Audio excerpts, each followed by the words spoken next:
مصطفى أجاني اغفر ذنوبي ثم أصلح شاني. اللهم صل وسلم وبارك عليه وعلى آله. فاتح سيدنا وحبيبنا شفينا رسول الله محمد الله وعلى آله وصحبه وأزواجه وذريته وأهل بيته أجمعين، خصوصا إلى روح سيدنا أحمد بن عيسى المعلم الفقيه قدر محمد بن علي وعلى وصوله وفروعه وإلى حضرة النبي. الفاتحة. أعوذ بالله من الشيطان الرجيم. بسم الله الرحمن الرحيم. الحمد لله رب العالمين الرحمن الرحيم مالك يوم الدين. إياك نعبد وإياك نستعين. اهدنا الصراط المستقيم صراط الذين أنعمت عليهم غير المغضوب عليهم ولا الضالين آمين.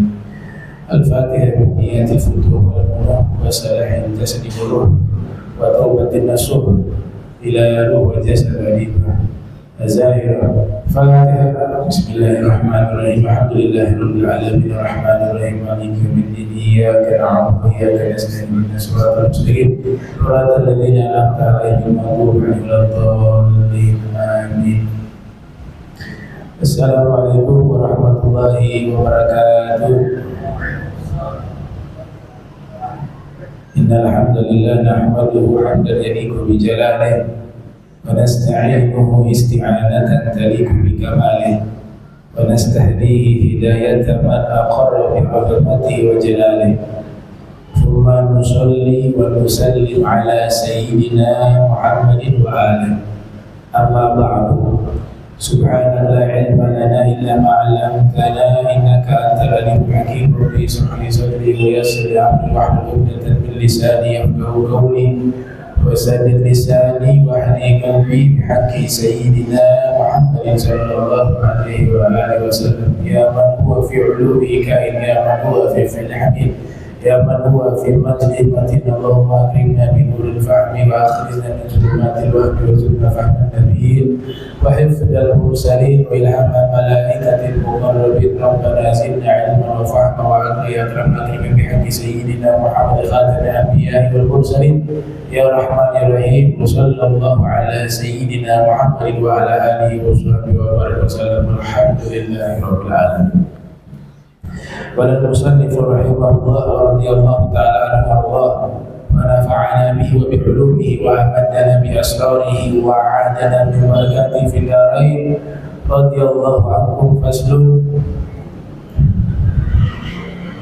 ثم أرجعته إلى أمه فحضنته ثم زارت به أخواله أبيه بني النجار في المدينة ثم انصرفت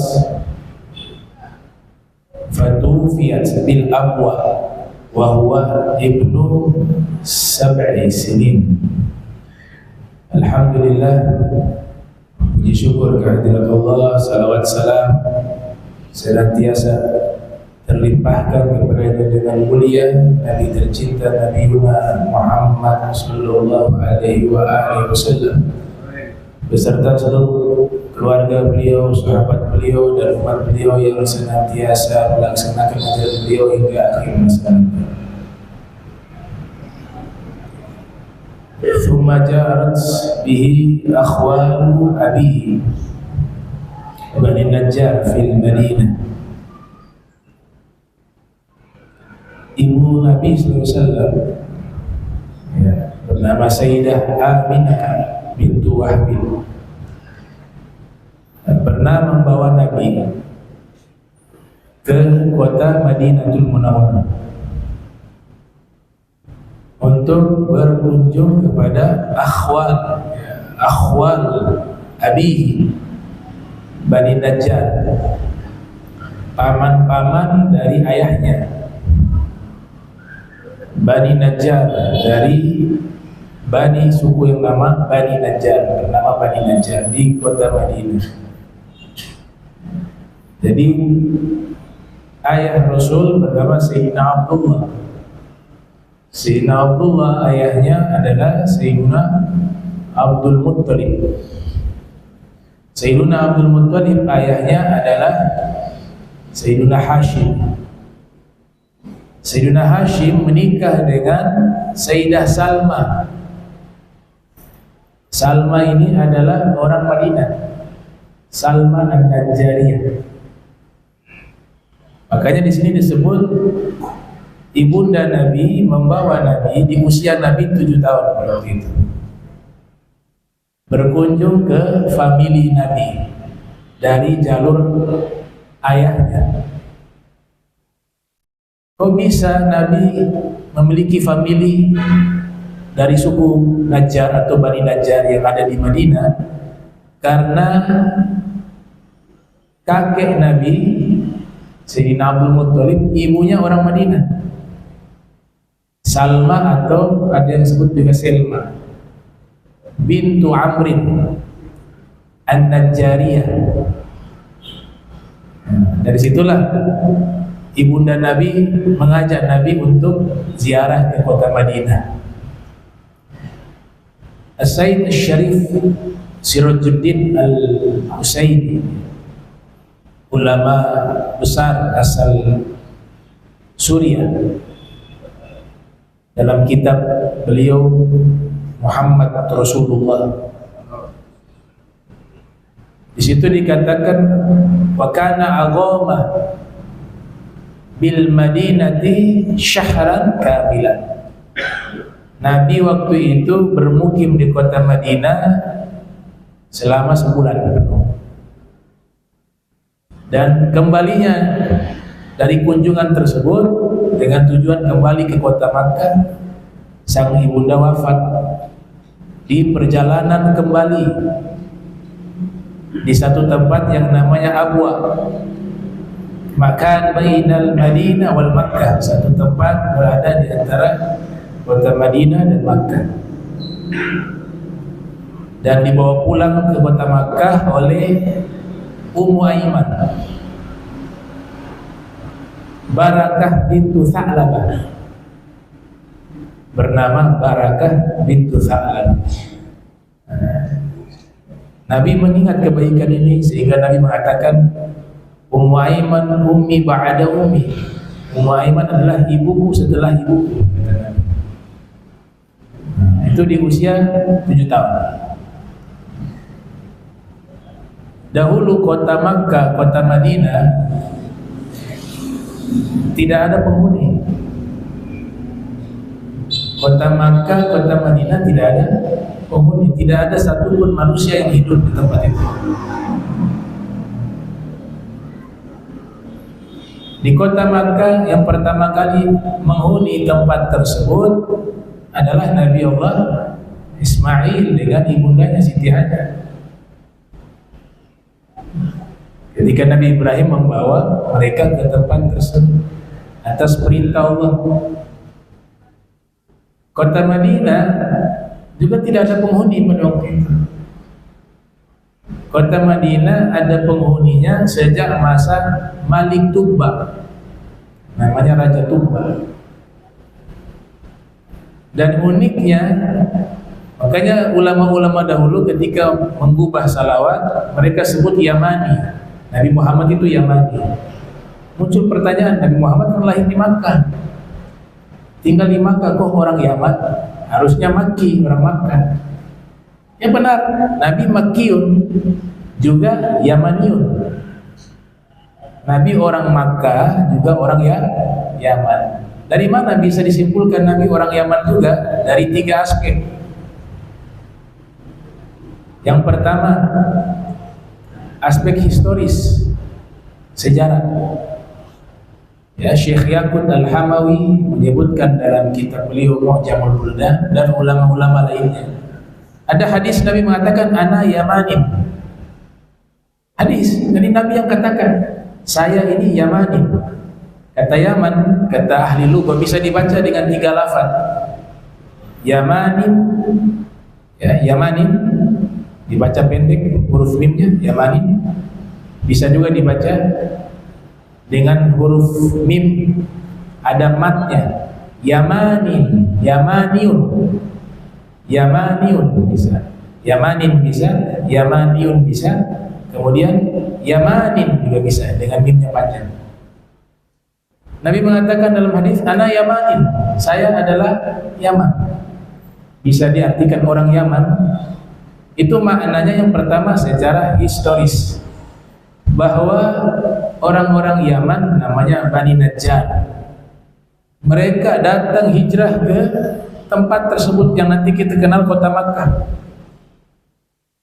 Dari mereka punya anak perempuan menikah dengan Nabi Ismail. Dari situlah lahir suku Quraisy. Jadi ketika Nabi katakan saya Yaman, maknanya secara historis bahwa kita orang-orang Makkah, leluhur kita paling atas itu berasal dari Yaman. Tidak ada masalah. Itu secara historis. Makna kedua, semua posisi yang berada di sisi kanan Ka'bah, itu selalu disebut dengan Yaman, karena Yaman artinya kanan. Sampai hari ini masih kita sebut rukun Yamani, sudut kanan. Maka di area itu juga dinamakan Yaman, negara Yaman saat ini, atau wilayah Yaman, karena dia berada di sisi kanan Ka'bah. Dan Nabi SAW ketika mengatakan ana Yamani atau ana Yamaniun, itu maknanya ya saya ini adalah orang Yaman yang hidup di sisi kanan Ka'bah. Kiasan, majas. Jadi semua yang mengarah di sisi kanan Ka'bah di masa lampau disebut dengan Yaman. Itu bisa dilihat di dalam buku-buku sejarah. Tidak ada masalah. Kita tambah Makkiyun, Yamaniun, bagus. Makkiyun juga benar, Yamaniun juga benar. Kita lihat dari sisi apa Nabi bermaksud. Kemudian yang ketiga, Syekh Yaqut Al-Hamawi menukil dan beberapa ahli sejarah mengatakan ada satu wilayah di masa lampau di Jazirah Arab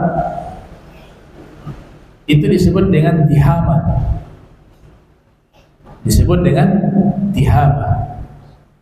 Tihama itu artinya adalah wilayah pesisir Jazirah Arab, di mana wilayah yang berada di pesisir pantai semua itu disebut Tihama,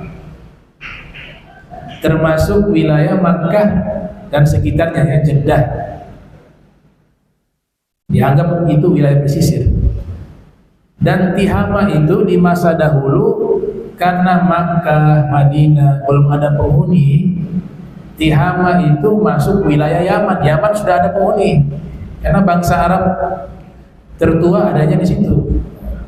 Bangsa Arab namanya Qahtaniun atau Qahtania. Nanti dia melahirkan Bani Jurhum. Ya, ini yang ditulis oleh sejarawan Sayyid Syekh Abdurrahman Ad-Daibai dalam kitabnya Tarikhul Yaman Maimun. Jadi Tihama masuk wilayah Yaman, dan Tihama itu termasuk Makkah di masa dahulu.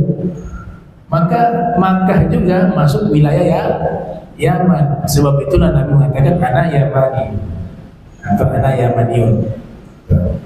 Jadi ada tiga alasan. Yang pertama tadi secara historis, sejarah, bahwa leluhur orang Makkah dan leluhur orang Madinah berasal dari Yaman. Ini bittifaq al-muwarrikhin. Ini kesepakatan seluruh sejarawan Islam. Dari Makkah, orang Yaman itu adalah Bani Jurhum.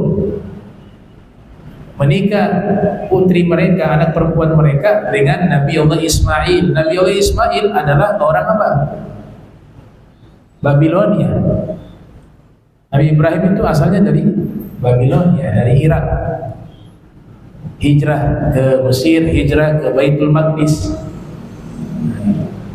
Makanya disebut sebagai bangsa Arab musta'rabah, yang diarabkan. Ini saya sudah pernah bahas di awal pertemuan. Ya. Tidak perlu ulang lagi banyak.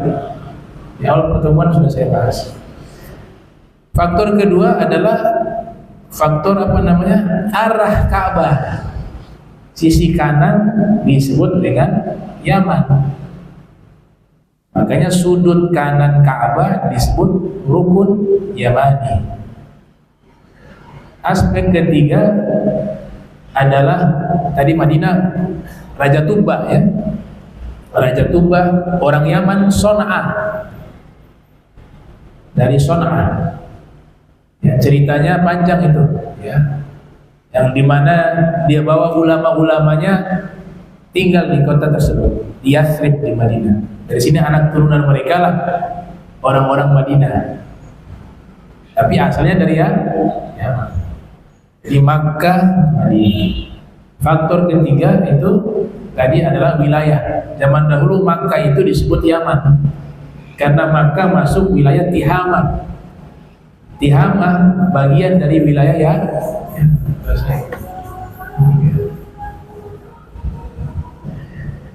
Di sini ibunda beliau membawa Nabi SAW ke Madinah, kemudian kembali pulang lalu wafat di Abwa di saat usia Nabi 7 tahun. Setelah wafatnya sang ibunda tercinta Sayyidah Aminah bintu Wahb, Nabi diasuh ya oleh kakeknya, kafalatu jaddihi Abdul Muttalib lahu.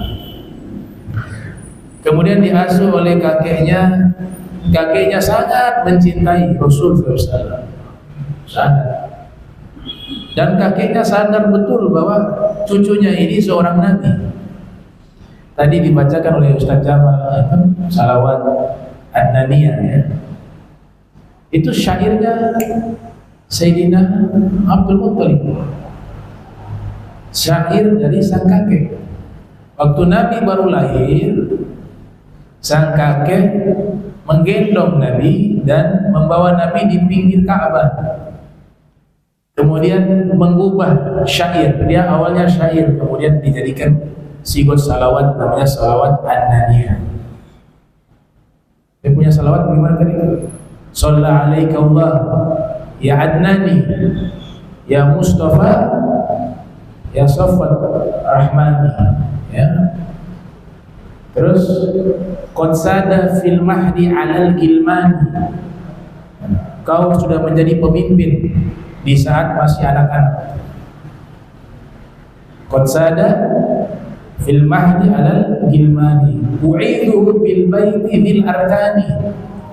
Saya meminta perlindungan kepada Allah agar menjaga anak ini dengan Ka'bah, rumahnya Allah, yang memiliki tiang-tiang din arkani.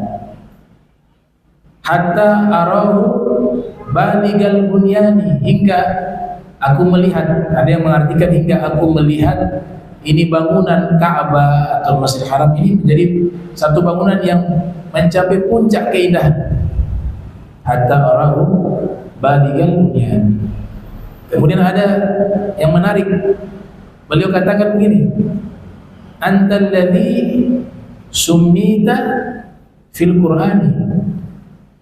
Al-Qur'annya belum turun, tapi sang kakek mengatakan engkau wahai Nabi Muhammad adalah orang yang namanya engkau disebut di dalam Al-Qur'an. Al-Qur'annya belum ada, artinya belum diturunkan kepada Rasulullah SAW karena masih bayi. Tapi sang kakek sudah tahu, antal ladzi summita fil Qur'an. Ini mukjizat. Jadi Al-Qur'an ini mukjizat Nabi yang sampai hari ini masih ada. Masih ada sampai saat ini. Ya. Al-Habib Al-Haddad mengatakan Nabiul Azim khuluquhu al-khuluqul ladzi lahu 'azzama rahmanu fi sayyidil kutubi. Nabi Muhammad nabi yang agung, yang Allah muliakan beliau dengan akhlak yang luar biasa yang dimiliki oleh beliau, sebagaimana yang disebutkan di dalam Sayyidil Qutbi, pimpinan seluruh kitab suci. Al-Quran dijuluki dengan Sayyidul Qutbi. Wa ma ma'na Sayyidul Qutbi? Apa makna pemimpin seluruh kitab suci? Maknanya adalah semua kitab suci yang pernah Allah turunkan kepada nabi-nabinya, isinya ada di dalam Al-Quran. Intisarinya zubdah, semuanya ada di dalam Al-Quran. Dan ada yang di dalam Al-Quran tidak ada di kitab-kitab sebelumnya. Itu makna Sayyidul Qutbi. Jadi mukjizat ini tetap ada.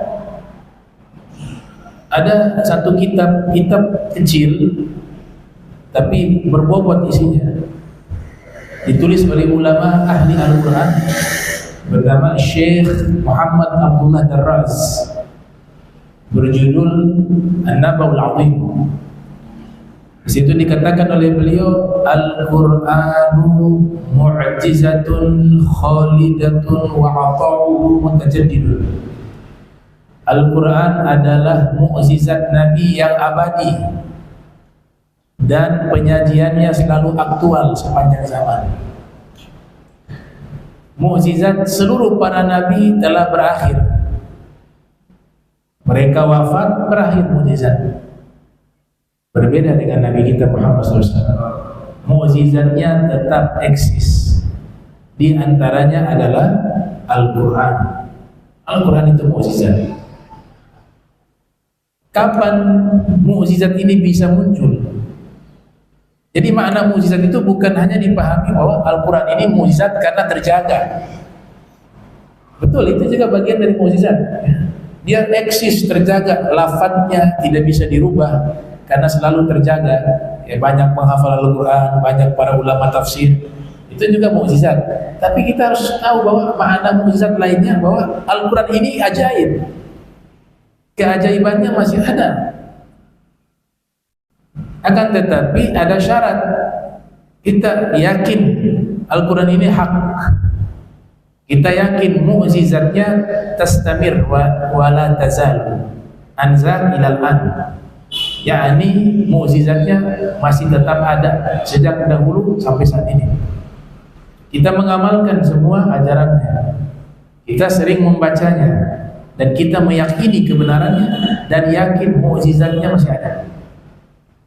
Kalau tidak yakin, ya, pepatah mengatakan idil fata hasba i'tiqadi rufi' wa kullu man lam ya'taqid lam yantafi'. Ketika mengamalkan satu amalan tapi tidak yakin dengan amalan tersebut, maka tidak akan bisa memberikan manfaat. Termasuk Al-Quran. Kalau dari awal kita ragu, kita anggap ini hanya buku biasa, maka gak ada pengaruh sama sekali. Yang salah bukan Al-Qurannya, tapi yang membacanya, yang memilikinya. Gitu. Saya beri contoh. Ada mukjizat Al-Quran lewat apa? Lewat pengobatan. Ya, lewat pengobatan. Kita ketika sakit, yang pertama kali kita pikir, oh dokter yang bisa menyembuhkan. Oh merek obat ini yang bisa menyembuhkan. Harusnya orang mukmin itu nggak salah, itu ikhtiar. Tapi harusnya Al-Quran ini juga obat. Dan obatnya Al-Quran lebih ampuh dari obat yang ada di bumi ini. Begitu orang mukmin. Ini kisah tentang mukjizat Al-Quran sangat banyak. Al-hikayat allati tata'allaqu bil mu'jizat katsira la tuhsa. Tapi cukup satu kisah yang saya bawa karena waktu. Dan ini berkaitan dengan apa? Dengan masalah kesehatan, masalah medis. Ya. Sayyidina Ali bin Abi Thalib. Siapa yang enggak kenal beliau? Beliau paham Al-Quran. Beliau mengatakan khairud dawa Al-Quran. Sebaik-baiknya obat Al-Quran. Bas, cukup. Itu aja. Khairud dawa Al-Quran. Sahabat Sayyidina Abdullah bin Mas'ud ya, dinukil oleh Imam Suyuti yang lahir tahun 849 Hijriah, wafat 911 Hijriah, dalam kitab Al-Itqan fi Ulumil Quran mengatakan, alaikum bisyifa'in Al-Quran wal asal. Hendaklah kalian berobat dengan dua obat, dua penyembuh. Syifa'in, dua penawar. Yang pertama Al-Quran, yang kedua madu. Ya. Kemudian di dalam satu ungkapan mengatakan, kalamun qadimun la yumallu sama'uhu tanazza'an qawlin wa fi'lin wa niyyatin bihi ashtafi min kulli da'in wa nur. Bihi ashtafi min kulli da'in wa nur. Dengan Al-Quran aku mengobati diriku dari seluruh penyakit. Jadi seluruh penyakit bisa hilang dengan Al-Quran. Ada satu kisah, ini imam besar ahli sunnah wal jamaah ya, jadi yang kisah ini yang mengalami seorang imam besar, namanya Al-Imam Abul Qasim Al-Qushairi. Beliau yang menulis kitab Ar-Risalah Al-Qushairiyah. Itu dikisahkan di dalam kitab Al-Anwar Muhammadiyah karangan Al-Ghani Syekh Yusuf Nabhani, ya, seorang khodi di Lebanon di masa itu. Beliau punya anak laki-laki. Anak laki-laki ini sakit parah, sehingga ditulis dalam kitab tersebut, ladaihi waladun marida maradan syadida hatta ashrafa 'ala al-maut. Saking parah ini anak sakit sampai sudah mendekati kematian. Wa indama ishtadda maraduhu ra'a hadzal imamul jalil an-nabiy sallallahu alaihi wasallam fil manam wa syaka ilaihi hal waladi faqala lahu an-nabiy sallallahu alaihi wasallam aina anta min ayati syifa. Ketika penyakit anaknya bertambah parah, di malam itu beliau bermimpi Rasul sallallahu alaihi wasallam, kemudian mengadukan perihal keadaan anaknya kepada Rasulullah sallallahu alaihi wasallam, bahwa anaknya sakit parah, wahai Rasul, bagaimana kiranya agar anak saya ini sembuh? Apa jawaban Nabi? Aina anta min ayati syifa? Kemana saja kamu? Di Al-Quran itu ada ayat penyembuh. Di Al-Quran itu ada ayat yang jika dibaca menjadi obat yang mujarrab. Nabi hanya katakan itu. Fastaiqadtu atau fantabahtu. Kemudian saya bangun dari tidur saya. Fa'afkartu fiha. Lalu mulai saya merenung, atau thumma afkartu fiha. Kemudian saya merenung ayat penyembuh itu apa saja. Fa idzan hiya fi sittati mawadhi'. Ternyata ketika saya merenung, kan ini ulama besar, hafal Al-Quran, hafal suratnya, hafal ayatnya, ketemulah, oh ternyata ada 6 ayat yang disebut sebagai ayat penyembuh. Yang pertama di surat At-Taubah ayat 14, wa yashfi sudur qaumin mu'minin.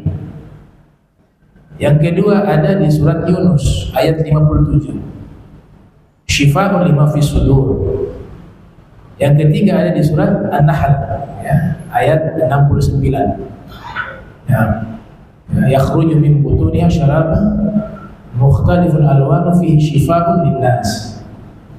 Yang keempat itu ada di surat Al-Isra ayat 82, nunazzilu minal Qur'ani ma huwa syifaa'un wa rahmatun lil mu'minin. Yang kelima ada di surat Asy-Syu'ara ayat 80, ya, wa idza maridtu fa huwa yashfini. Yang keenam itu ada di surat Fusilat ayat 44, ya, qul huwa lil ladzina amanu hudan wa syifaa'. Nah ini 6 ayat penyembuh. Fakatabtuha, kata beliau. 6 ayat ini lalu saya tulis di lembaran kertas. Fakatabtuha Tsumma halaltuha bil ma. Lalu saya campurkan dengan air. Dicampurkan dengan air. Ini tulisan 6 ayat tadi dicampurkan ke air. Wa saqaituhu iyyaha faka'annama nushita min iqal. Lalu air itu saya berikan untuk anak saya minum. Maka seakan-akan tali yang melilit dirinya terlepas. Saat itu juga sembuh. Nah, ini tidak bertentangan dengan dalil. Dalil itu diambil waktu Nabi masih hidup, sahih. Itu kita mengerti. Tapi ketika lewat mimpi harus ditimbang, apakah ini sesuai dengan ajaran Nabi tidak? Berobat dengan Al-Quran? Ada dalam Al-Quran? Allah sebutkan di ayat tersebut. Al-Quran itu obat, penyembuh. Hadis Nabi juga demikian. Ada sahabat mengobati seseorang ruqyah menggunakan surat Fatihah. Diceritakan kepada Nabi, Nabi membenarkan apa yang dilakukan. Nah, berarti ini tidak bertentangan dengan dalil. Sekalipun mimpi itu bisa kita amalkan karena tidak bertentangan. Ya. Ada ulama mengatakan, tapi jangan mengatakan bahwa ini adalah berhukum, karena hukum ditentukan di saat Nabi masih hidup. Dia fadilah amal. Fadilah amal. Hadis dhaif juga fadilah amal boleh. Ya, menurut ulama hadis, sebagian menolak, sebagian mengatakan boleh. Al-muhim, yang penting di sinilah kita bahas mukjizat Al-Quran itu ada apa tidak? Ada. Sembuh saat itu juga. Maka banyak juga amalan-amalan, ya, semisal dikatakan waktu saudara-saudara kita di Palestina itu dizolimi, dibunuh dan lain sebagainya. Ada beberapa ulama mengajarkan kita baca surat Al-Fil 40 kali. Ya, untuk bisa membantu dan menghancurkan orang-orang zalim. Ada juga riwayat mengatakan yang baca Alam tara kaifa, Alam nashrah dan Alam tara kaifa di salat qobliyah subuh, rakaat pertama Fatihah, kemudian Alam nashrah laka sadrak, rakaat kedua Fatihah dan Alam tara kaifa, ya, man shallahuma bi alam lam yusibhu fi dzalika al-yawm alam. Siapa yang membaca surat alam tadi di 2 rakaat qabla fajar, maka tidak ditimpa rasa sakit di hari itu. Nah, ini semua bagian dari mukjizat Al-Quran. Dan para ulama ahli Al-Quran, ya, mayoritas menyatakan mukjizat Al-Quran itu bukan hanya dari sisi keindahan bahasanya, tapi dia memiliki makna yang lebih luas daripada itu. Nah, ini sedikit tentang mukjizat Al-Quran. Kemudian Nabi SAW ketika beliau wafat di usia 8, ya, kakeknya usia waktu itu mengasuh Nabi usianya 8 tahun. Kakek beliau meninggal dunia. Dan dilanjutkan, Nabi diasuh dan dirawat oleh paman beliau, yaitu Sayyidina Abu Thalib. Nah, Sayyidina Abu Thalib juga, kalau kita mengambil seluruh pendapat ulama, itu ada 3 pandangan. Ada yang mengatakan beliau orang mukmin, pendapat pertama. Pendapat kedua mengatakan bahwa beliau itu meninggal dalam keadaan kafir.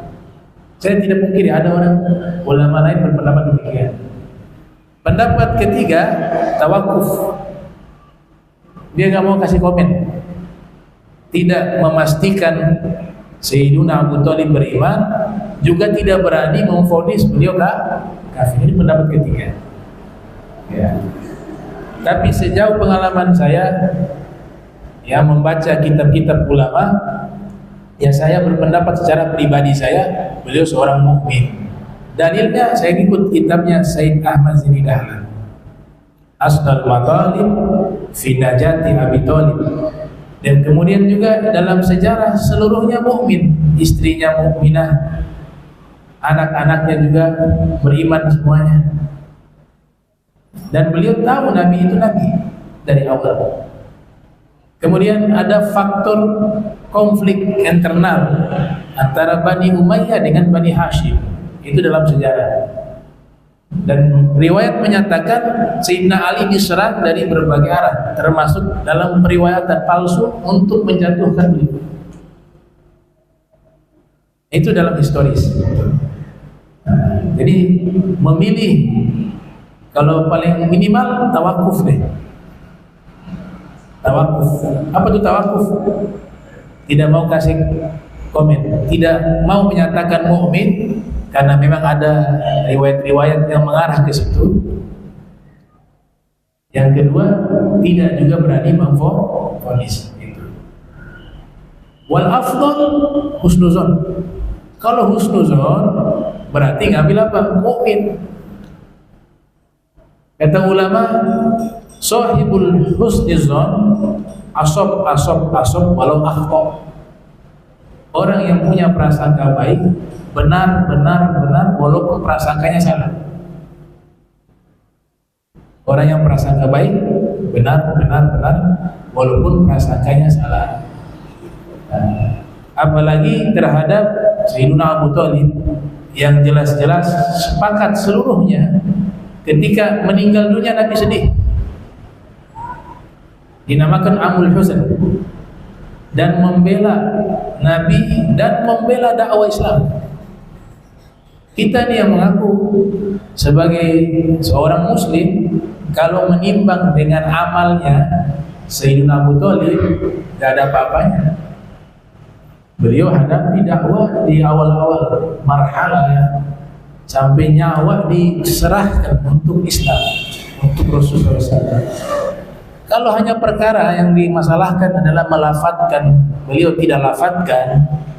Kalau mau jujur itu mengucapkan 2 kalimat syahadat di kitab Irsyadul Ibad, itu melafatkannya itu ada khilaf. Hukum yang paling kuat adalah melafatkan dan membenarkan dalam hati, itu paling kuat. Makanya syahadat itu di Zubat dikatakan diucapkan dan hati membenarkan. Tapi kalau ditimbang antara lisan dan hati, yang lebih kuat hati. Yang lebih kuat hati. Sehingga Sayyidina Abu Thalib di dalam kitab As-Sirah Nabawiyah Ibn Hisham disebutkan bahwa Sayyidina Abbas Ibn Abdul Muttalib menyatakan bahwa beliau sudah melafatkan kalimat itu. Sudah melafatkan kalimat 2 kalimat syahadat. Itu termuat di dalam kitab As-Sirah Nabawiyah Ibn Hisham. Jadi ceritanya Nabi waktu itu ada di sampingnya Sayyidina Abu Thalib. Menjelang wafat, Nabi mengajak pamannya untuk mengucapkan 2 kalimat syahadat. Pada waktu itu ada musuh-musuh di situ. Ya. Ada Abu Jahal di situ. Ada Umayyah bin Khalaf. Ada beberapa tokoh-tokoh musyrikin. Ketika Nabi mengajak, beliau tidak ucapkan.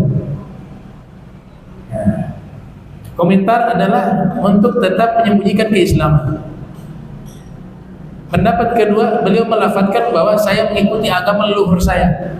Kata agama leluhur saya memiliki multi tafsir, bisa juga agama Nabi Ibrahim. Pendapat ketiga, ini yang dinukil oleh Ibn Hisham. Setelah Nabi keluar, Sayyidina Abu Thalib melafatkan 2 kalimat syahadat, dan yang mendengarnya adalah saudara beliau, Sayyidina Abbas, paman Nabi SAW, Abbas Ibn Abdul Muttalib. Kemudian melapor kepada Nabi. Setelah itu beliau meninggal, wahai Rasul, bahwa saudaraku Abu Thalib, kata beliau, telah mengucapkan 2 kalimat syahadat sebagaimana yang kau tuntut tadi. Kenapa riwayat ini tidak dipopulerkan? Padahal riwayat ini termuat di dalam kitab As-Sirah Nabawiyah Ibn Hisham, satu kitab sejarah yang paling lama setelah As-Sirah Nabawiyah di Ibn Abi Ishaq. Ya, Abi Ishaq awal, kemudian abad kedua Hijriah kitab tersebut ditulis oleh ulama ahli sejarah bernama Ibnu Hisham Al-Misri. Kenapa tidak dipopulerkan riwayat ini? Bahwa beliau melafadzkan kalimat syahadat. Nah, ini sangkut paut dengan masalah siasa. Ya, ini politik masuk ke dalam masalah ini. Kita nggak bisa pungkiri itu. Ya. Masalah madhab pun di situ terjadi banyak riwayat palsu untuk membela madhabnya masing-masing. Masalah ini mencakup masalah al-khilafah, al-imarah, bersangkut paut dengan masalah apa? Kepemimpinan, jabatan. Itu. Makanya dibunuh apa istilahnya? Dibunuh karakter. Ya. Dibunuh karakternya Imam Ali lewat apa? Mengkafirkan ayahnya. Tapi ada di Sahih Bukhari riwayat ini. Antum harus tahu semua ulama hadis itu mengatakan bahwa di dalam Sahih Bukhari juga ada hadis ilal, hadis yang berpenyakit. Itu jangan heran, Imam Bukhari ahli ilmu ilal, tahu mana hadis yang berpenyakit, mana hadis sahih. Imam Bukhari menulis Sahih Bukhari itu bukan untuk orang awam, untuk ulama-ulama yang ahli hadis, sehingga perlu diterangkan mereka faham, oh ini hadis ilal nih, oh ini sahih. Makanya Syekh Abu Bakar Kafi menulis kitab Manhaj al-Imam Bukhari, Manhaj al-Imam al-Bukhari fi tashihil ahadith wa ta'liliha. Metodologi Imam Bukhari mensahihkan hadis Nabi dan menta'lil. Ta'lil itu apa? Bahwa hadis ini ada penyakitnya. Tentu itu bukan dari Nabi Muhammad SAW. Ada berapa banyak? Ada 100 lebih. Dari risetnya siapa? Bukan risetnya kami. Itu dari risetnya Imam Daraqutni dalam tatabu'nya. Ya, ada sekitar 100 hadis di dalam Sahih Bukhari yang hadis itu hadis ilal. Ya. Sebagian ulama berkeyakinan bahwa hadis yang menyatakan Sayyidina Abu Thalib itu adalah orang yang di dalam neraka, masuk ke dalam neraka, dianggap hadis ilal, dan Imam Bukhari tahu itu, sengaja memasukkan untuk membantah riwayat yang tersebar ini bahwa hadis ini hadis berpenyakit, bukan untuk mensahihkan hadis itu. Jadi tidak gampang memahami kitab Sahihul Bukhari dan Kutubus Sittah. Ya. Ada metodologi, ada cara, dan yang harus diingat bahwa Imam Bukhari ahli dalam ilmu ilal hadis. Beliau bukan bermaksud mencampur adukan hadis sahih dengan hadis yang berpenyakit, tidak sama sekali. Beliau ingin menerangkan bahwa ini loh yang sahih, ini yang berpenyakit. Dan beliau menulis itu bukan kepada orang awam, kepada ulama-ulama hadis yang perlu keterangan atau syarah, mereka baca, faham apa yang dimaksud Imam Bukhari. Contoh terakhir saya tutup ya. Karena kadang-kadang ini Sahih Bukhari dianggap semuanya sahih. Ini Sahih Muslim nih, semuanya sahih. Udah titik, gak boleh bantah. Imam Bukhari maksudnya bukan begitu. Ya. Ada satu hadis yang kita semua kalau mengatakan hadis ini sahih, kita bisa kufur. Ada dalam Sahih Bukhari. Bisa kufur loh, hati-hati. Apa itu? Masa berhentinya wahyu. Di dalam kitab Sahih Bukhari ada di situ Syekh Al-Amiri dalam kitab Bahjatul Mahafid wa Bughyatul Amathil menukil dalam kitabnya, waktu berhenti masa turunnya wahyu kepada Nabi, ya fase awal, Nabi naik ke atas bukit mau bunuh diri. Frustasi, Nabi frustasi hingga niat bunuh diri berulang-ulang kali. Antum terima riwayat semacam ini? Antum katakan sahih, apakah Nabi ada niat ingin bunuh diri? Berarti Nabi sedang berniat melakukan dosa besar.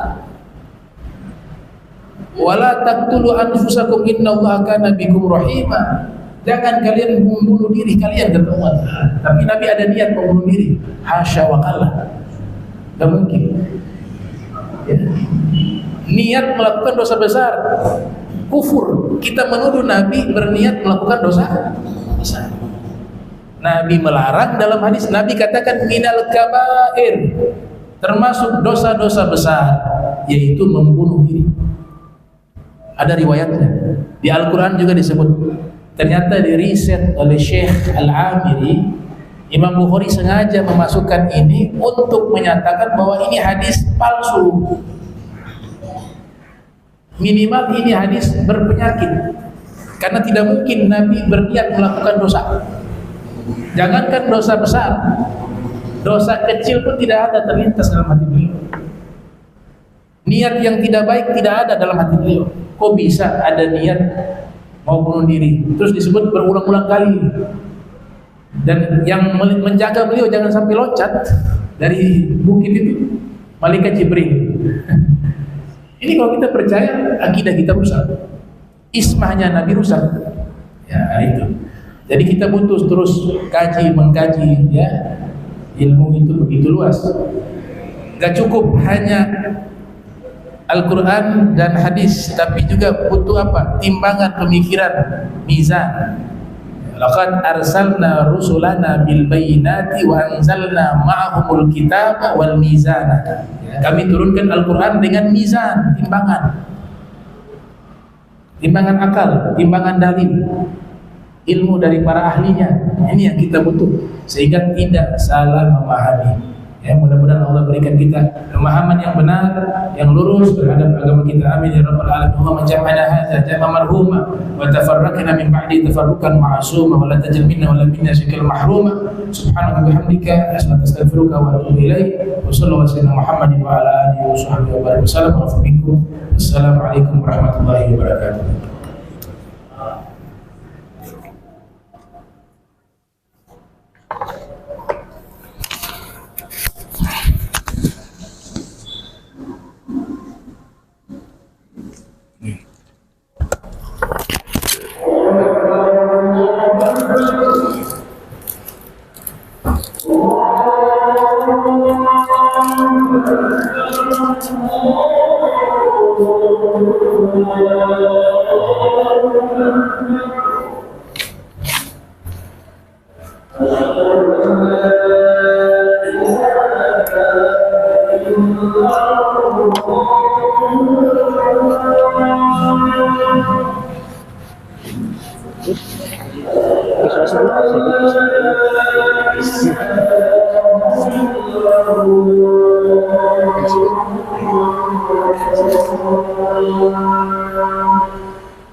Ayo.